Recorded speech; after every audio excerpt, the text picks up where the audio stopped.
Hello and welcome to the Superpower Dead team. I'm Peter. And I'm Rick, and tonight we're having a bit of a recap of the last two episodes of season 3 of The Mandalorian, which, again, for those people who haven't been following every other episode we do, which I don't know why you wouldn't, I jumped on board Mandalorian from episode 2 of season 3 and have followed it straight through. And you have been a loyal follower from season 1. Yep, and really enjoyed season 1 and 2, and have enjoyed this one less than I enjoyed the first two. But the last couple of episodes have been quite good, which have made me wonder why, with streaming and things now, why don't we change it up a bit? Why does a season have to have 8 episodes or whatever? Like, why can't we just have? Yeah, but like, I'd rather say 3 awesome episodes, but really tight, I was thinking, fun, interesting episodes, and have 8 episodes where some episodes are just pointless to the story and just filler. Like, we could have had, say, even 4. They could have done it in 4 episodes and had a really tight, awesome, like action-packed series.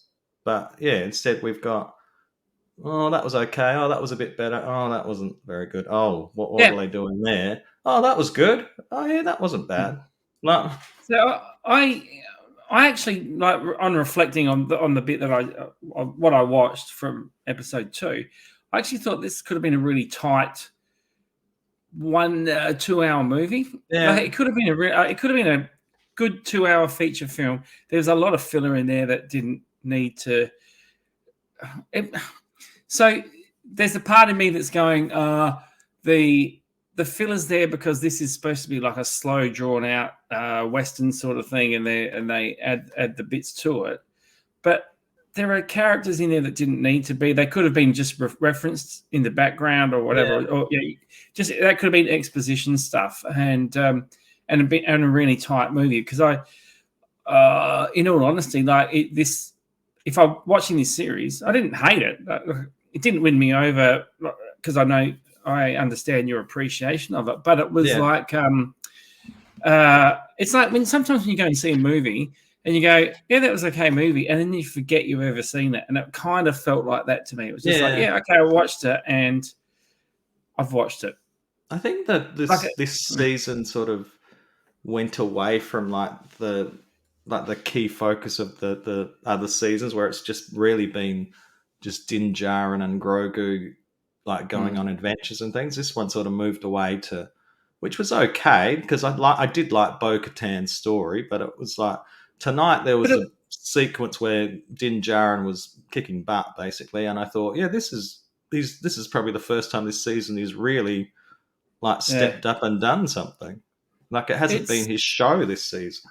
It was a little bit like the Boba Fett show, except he's just walking around, except without his helmet under his arm. And but because there's been a lot of stuff that's just been talk, or he's hardly been in the episodes. So Pedro Pascal, I don't think Pedro Pascal would have been on the set all season. I think I reckon he's just all of his role in a booth. Yeah, we didn't see him, did we? So someone else doing it. He's just done his voice lines. So how do you want to do this? How do you want to recap the last two? Do you want to sort of go through the story, or just our feelings on it? I don't want to go like detailed, but so last episode I think was episode 7 was called Spies. I think that was probably the strongest episode of the season. I agree. That was the one I kind of went, okay, this is good, because it had, and again, I don't know the background, but was it Moff Gideon? Yeah, Moff Gideon. It was his return. Moff. So he's been in previous episodes. So his return, there was the Shadow Council, which is all the Empire, which included Hux people. Yep, Hux, who was played by the brother of, I think it's Dominic Gleeson that was in the Star Wars movies, and that was his brother. Okay. I think playing his dad. Yeah.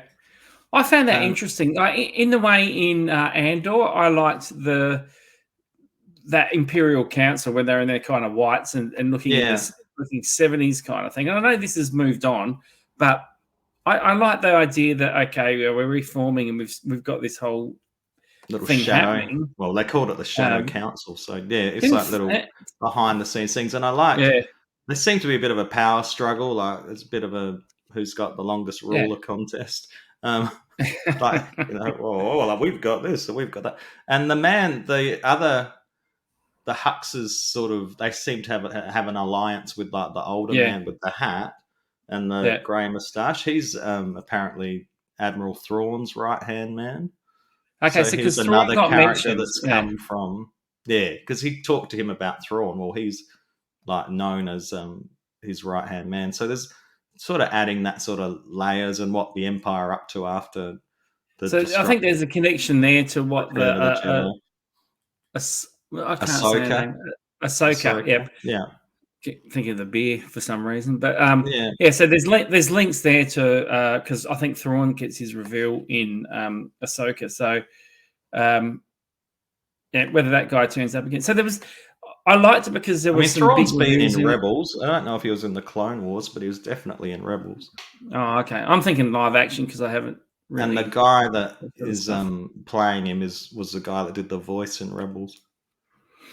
Okay, all right. I think was that the same with Ahsoka? Was it the same person playing the voice? I've got in my head. I don't.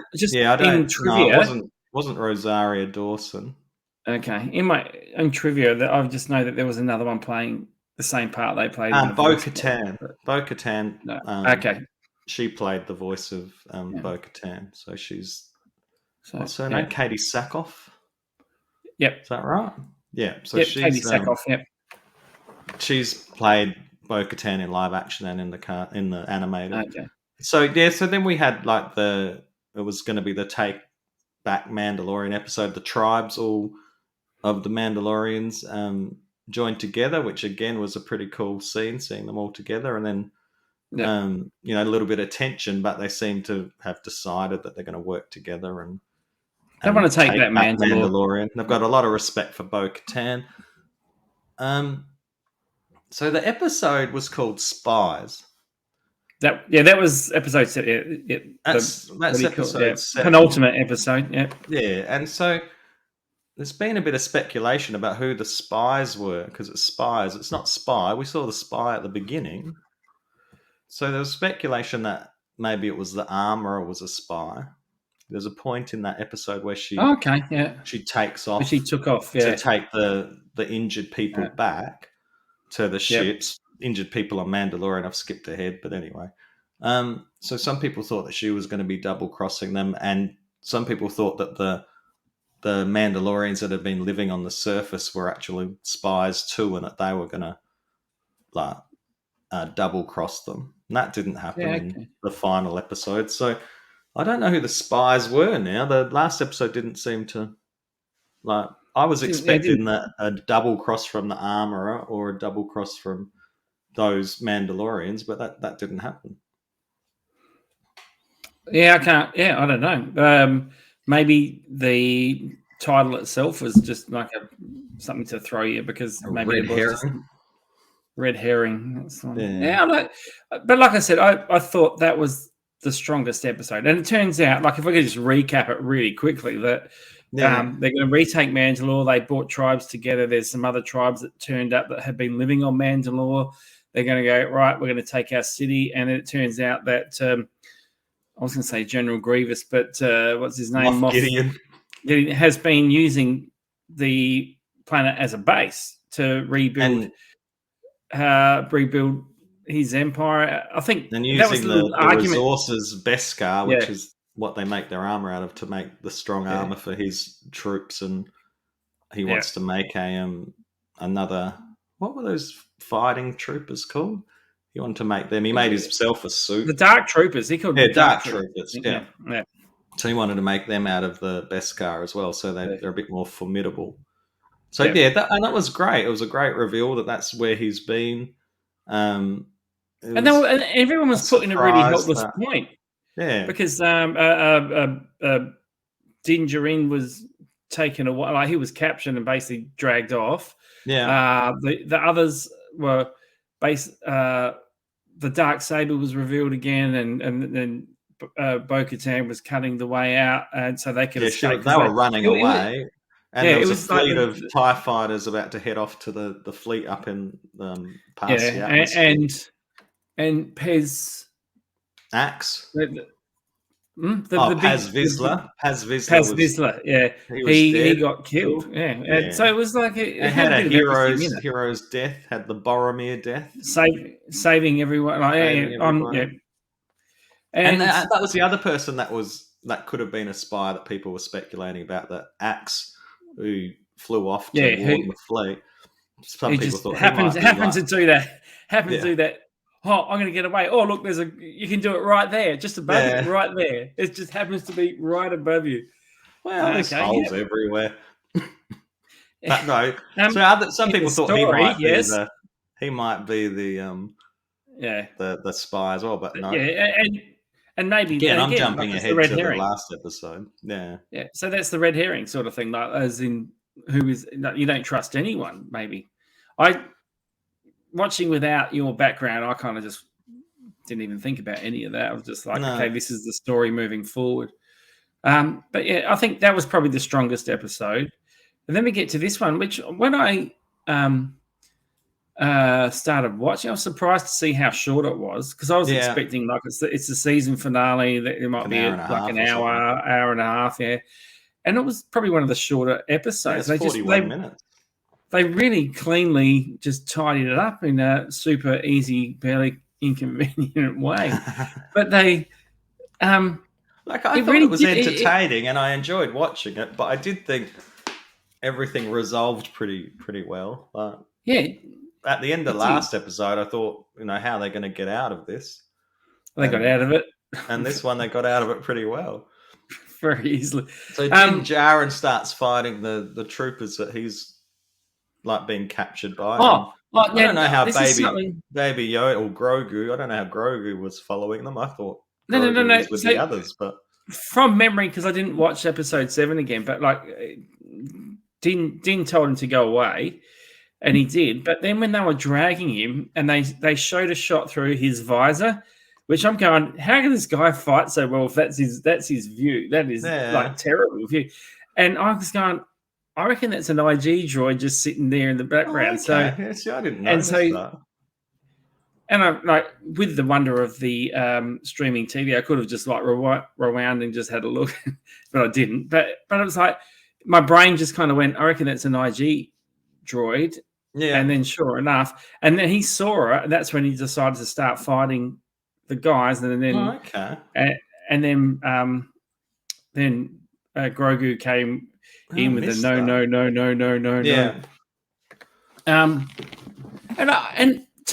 If I'm going to be honest, like the action scenes in this whole series, I've enjoyed them because they haven't been over the top. They've been kind of realistic and gritty.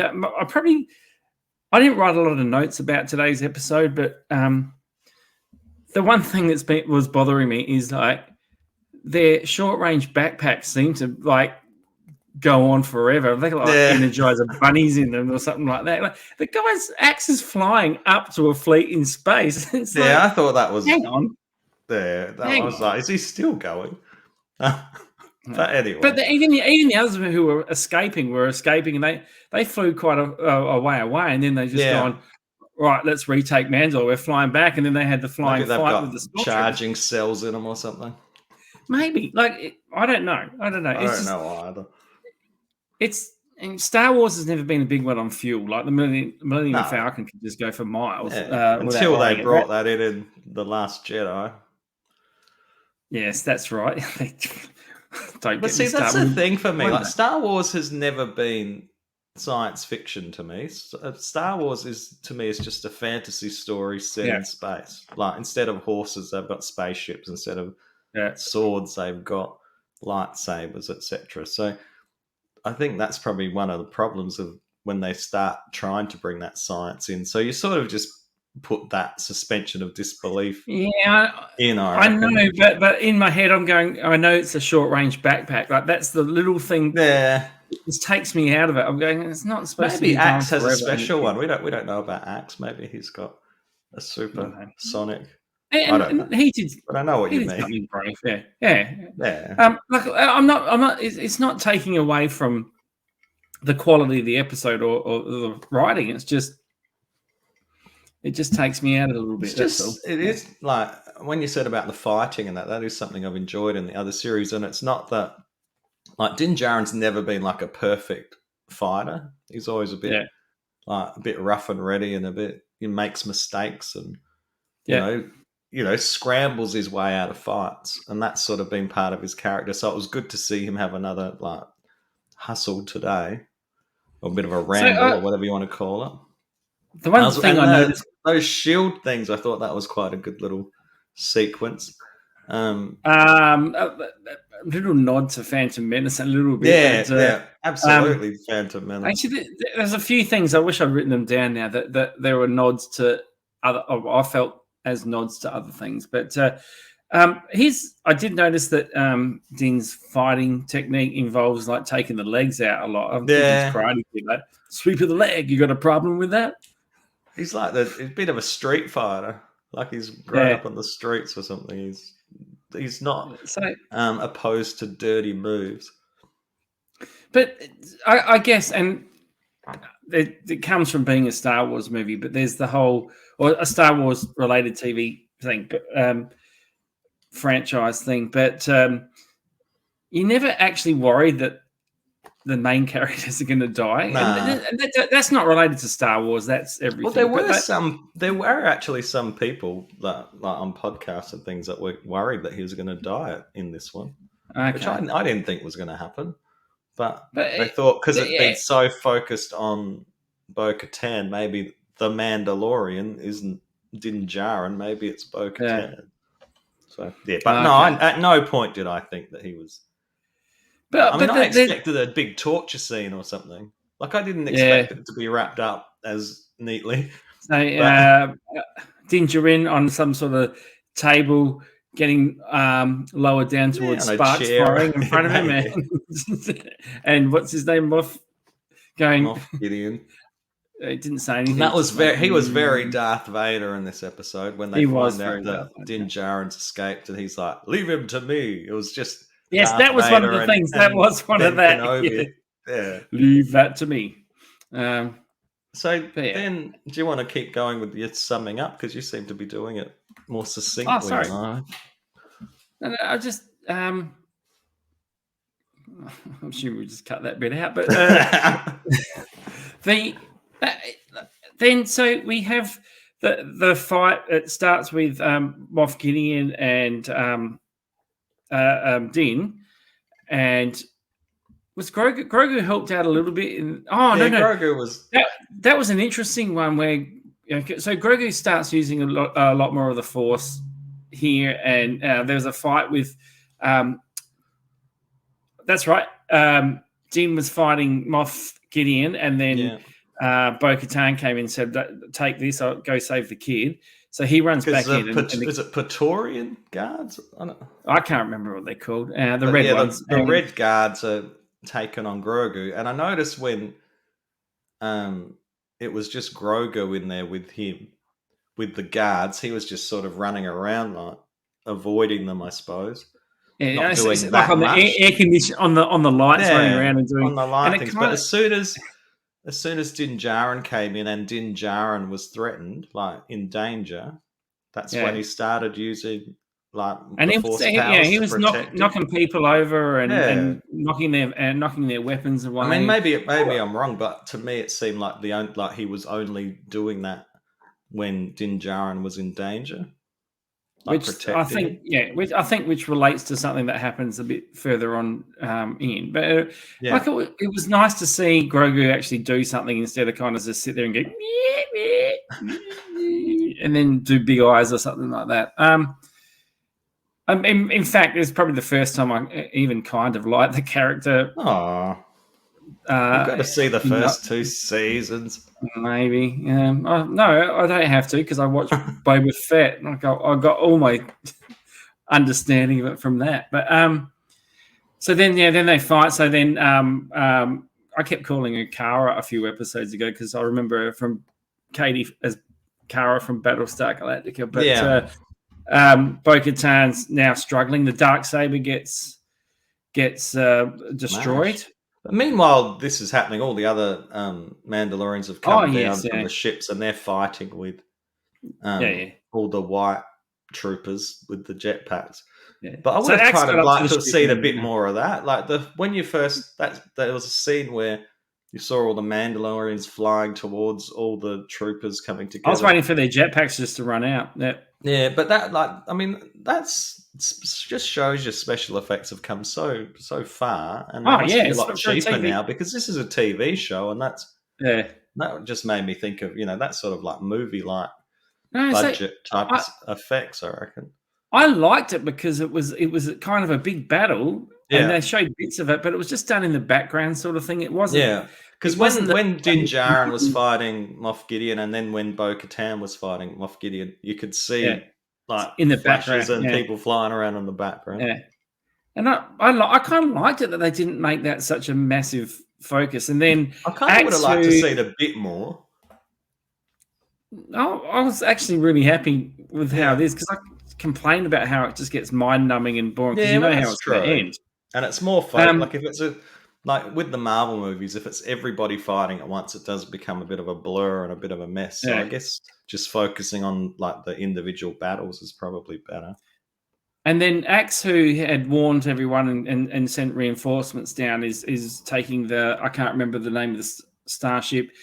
He was being the decoy. I thought that was a bit irresponsible. I'm going to take out the base. Like, just everybody get out. I'm going to take out the base. So what if they can't get out?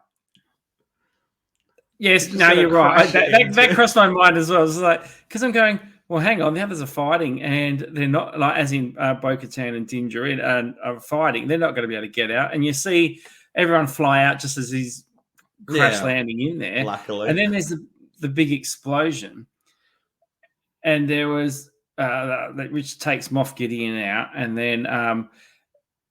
I did have a chuckle because I was going, please no, because I think at that stage, what's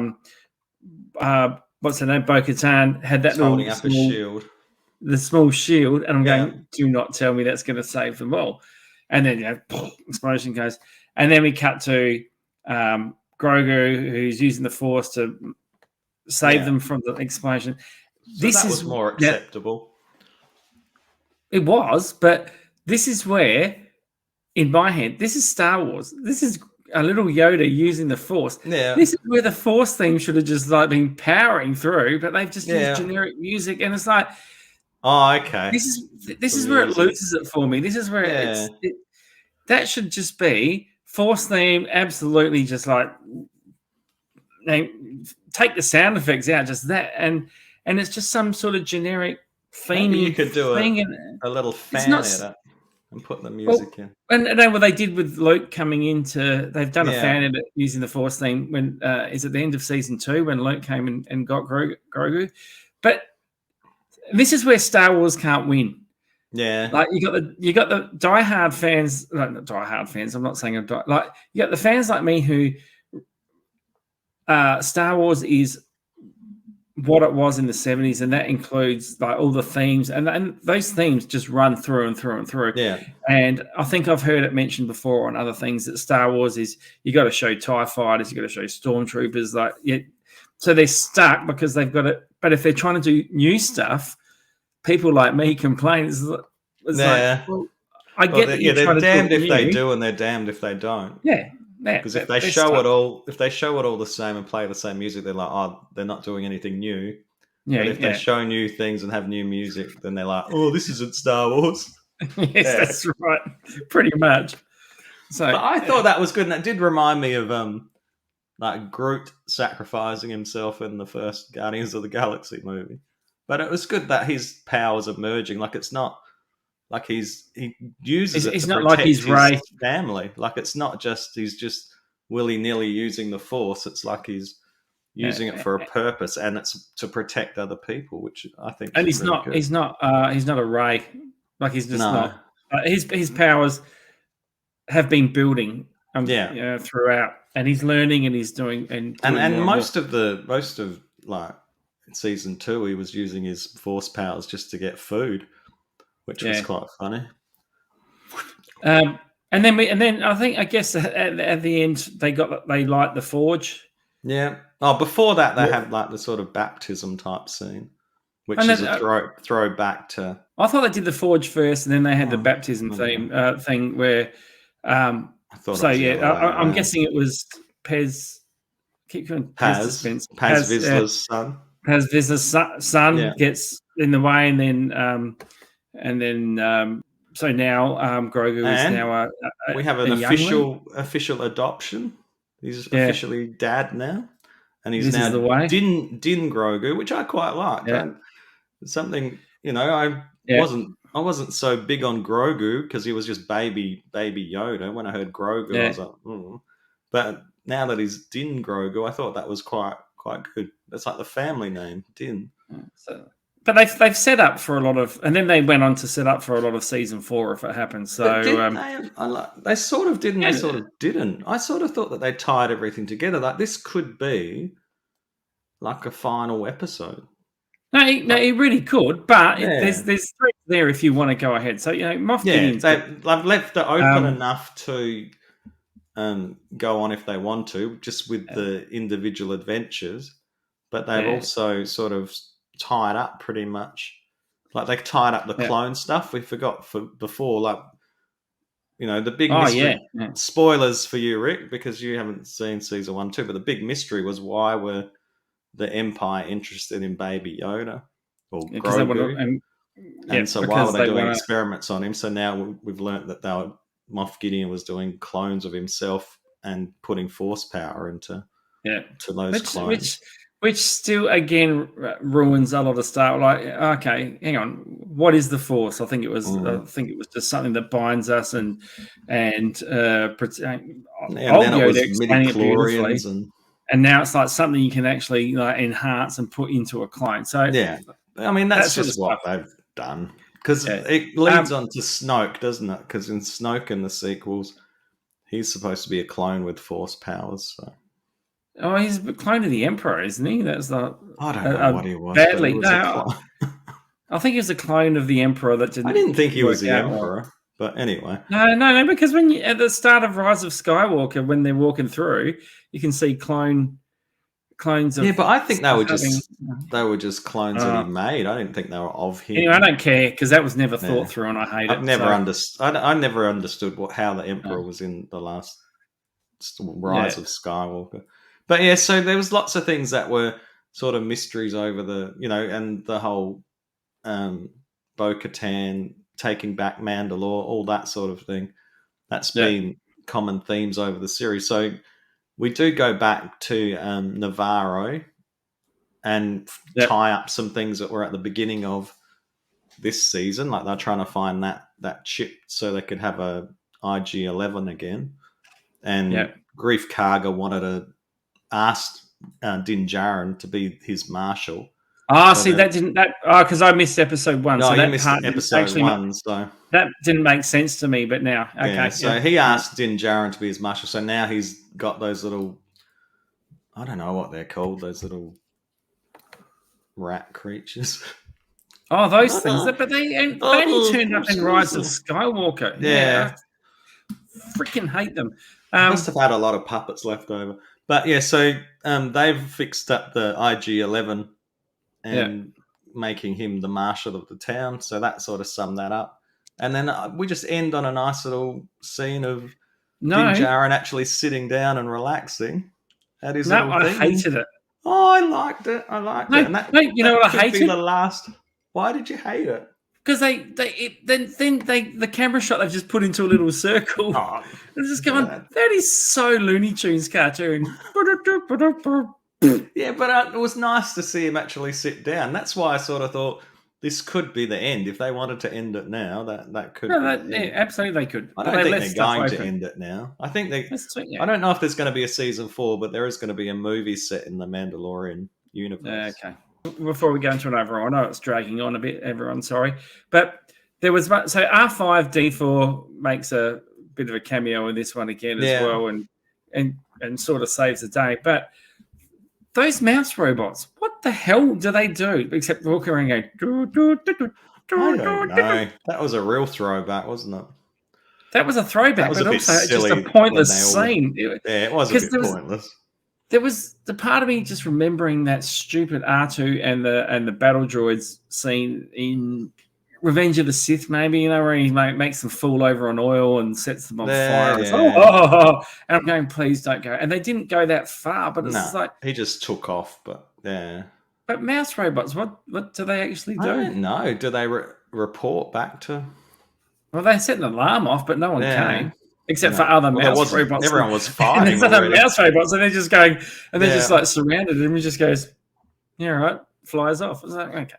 But anyway, I love the fact that I love the fact that these mech droids have flying ability, and they only ever use them when it suits the story. Like they don't use them all the time.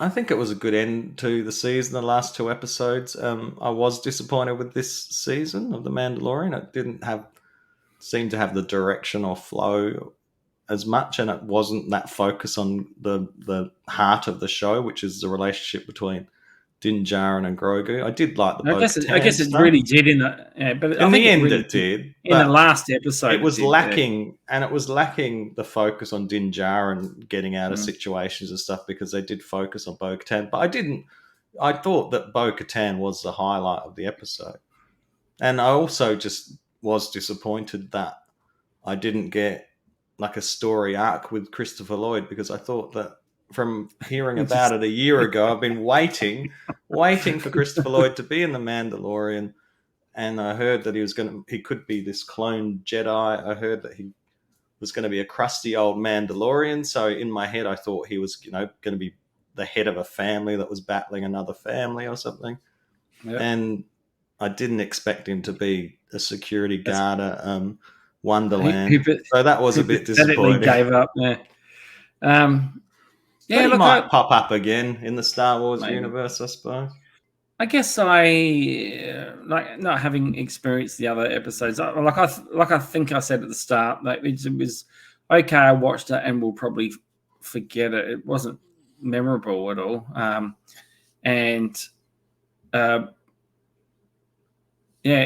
think it just could have been pared down into a reasonably, pretty good 2.5 hour movie. Yeah. Like it just like a real intense, tight movie instead of dragging it out over those 8 episodes or whatever it was. So thanks for bringing me into it. But I don't hate it. I think you actually, to be honest, from your reactions and things, I think you enjoyed it more than I thought you would. To be honest, I thought you've actually said some things that you've really enjoyed in it, and so it hasn't been a complete disaster for you. But like I said, I'm not hating it. It's not bad or terrible. It's bland. I think you just watch it and that's it. So yeah. Anyway, sorry anyone who really loved it, because I've really enjoyed The Mandalorian. I haven't enjoyed this season as much, but I have not. I think the last 2 episodes did redeem it quite a bit. So I'm not going, The Mandalorian sucks now. They've ruined The Mandalorian, because I think it did come together quite nicely. So if you're looking at it as a point of view of retaking Mandalore as that's the story rather than about the Mandalorian, then it kind of works. But there was just some filler in there that didn't need to be there. Could have been a really good story. But anyway, like I said, not terrible. If you like Star Wars, like if you're a massive Star Wars nerd, like I was, then absolutely knock yourself out. And even if you're not, and you like a Western or something like that, have a look. Yeah, it wasn't as much of a Western this season, I don't reckon. No. Anyway, thanks for watching, and we'll probably be here talking about Ahsoka in August. Probably see you back there. Me, who's jumped off the Star Wars bandwagon, will still keep watching. Thank you for watching the Superpower Daredai team. If you enjoy our videos, please like them, and please subscribe to our channel. And you can comment down below. We love a comment. And please ring that bell. Ring that bell.